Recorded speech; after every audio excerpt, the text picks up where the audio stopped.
Hello everyone. In today's tutorial, we are going to discuss the next topic in the chapter 1 of class 10, that is chemical reactions and equations. So, yesterday we discussed that how do we get to know a chemical reaction is taking place.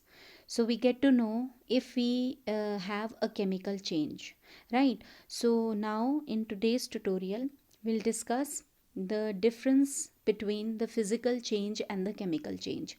To understand this, let us quickly have a look on to one example of a physical change, and this is the most simplest example that we can think of, that is melting of ice. So we can see over here that ice is melting, so it changes from solid state into liquid state, but the formula or the composition in both the cases remains the same, that is H2O.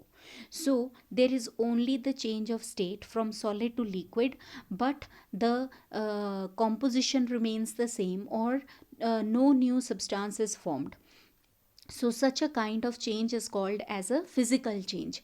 Any that change where no new substance is formed, but yes, there may be change in the state.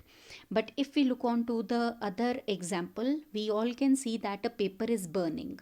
So when the paper is burning, we all know that initially it is paper, and paper is made up of cellulose. But when it burns, it results in the formation of ash, that is the residual portion, the black portion that we can see, along with the evolution of carbon dioxide gas and little bit of water vapor as well. So such a kind of change where totally a new substance is formed, like initially it was paper, but now we have ash along with the formation of heat energy also. So there is evolution, or there is release of heat energy also. So this kind of a change is called as a chemical change. So now let us discuss it in detail. What are the points of difference between a physical change and a chemical change? So the very first point of difference is that in a physical change, like ice melts and changes into water, that is liquid. Okay, so in a physical change, only the physical properties such as color or physical state, density, volume, etc. changes, but the chemical properties remains unchanged.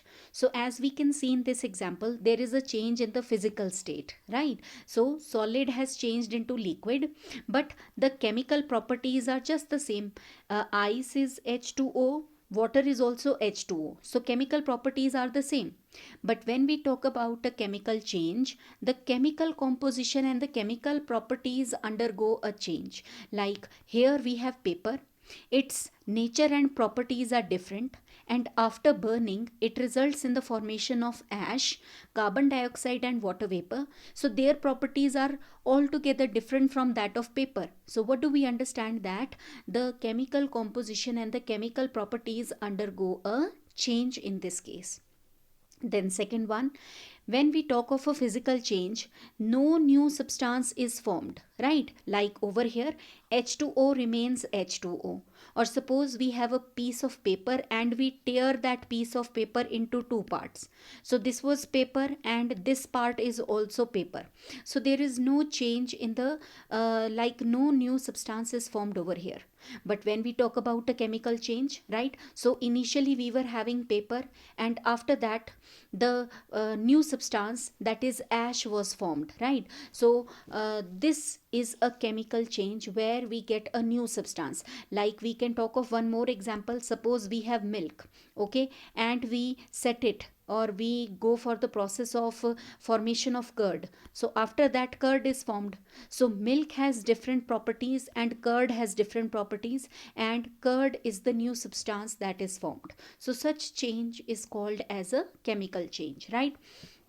Third one, that whenever physical change is taking place, like ice changes into water, or we tear a piece of paper, right, very little or no energy is either absorbed or given out. So energy is very less whenever we talk about a physical change. Like little bit of energy is required or maybe released, or in fact no energy, right?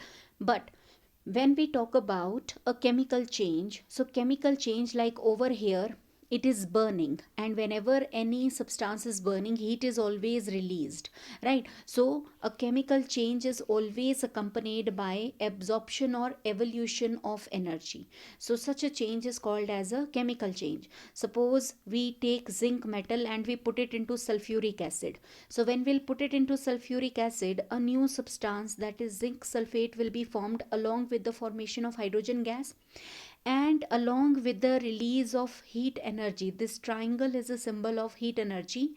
So the chemical changes, they are accompanied by the absorption or evolution of energy. Either they absorb energy or energy is released in such changes.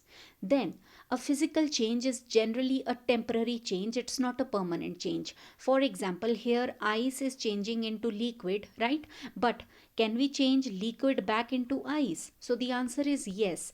We need to freeze water, and when we will freeze water, it will change back into ice. So these changes, like, not always they are temporary, but we say that they are generally temporary. Okay, generally means that many cases we can reverse it, right? So this is generally a temporary change. But when we talk of a chemical change, chemical changes are always permanent. Like here we were burning a piece of paper, after burning it changes into ash. Now, do we have any method by which we can convert this ash back into paper? So the answer is no. Once ash is formed, that is formed. We cannot get it back. So this is a permanent change. Like milk is changing into curd. So once curd has been formed, can we change it back again into milk? So the answer is no. So chemical changes are always permanent, but physical changes, they are generally temporary.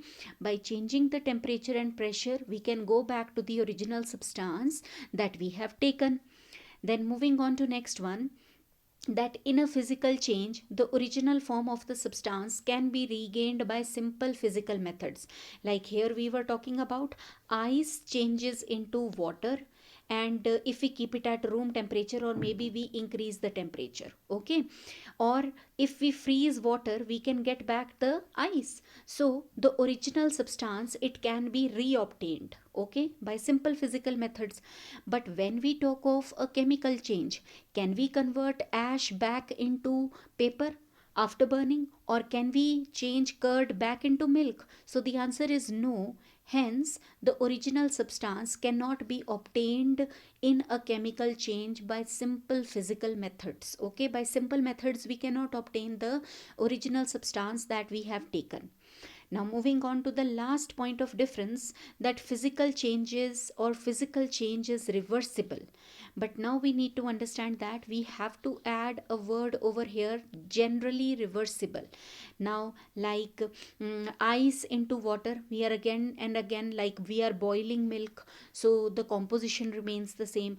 Ice is changing into water. Can we change water back into ice? So the answer is yes. But suppose you are given a piece of paper and you tear it into 10 pieces, or maybe 6 pieces. So can we just join these pieces and we get the original one? So the answer is no. But are all the 6 pieces having the same property as that of the original paper? So the answer is yes to this. Okay, so we generally say that they are generally reversible.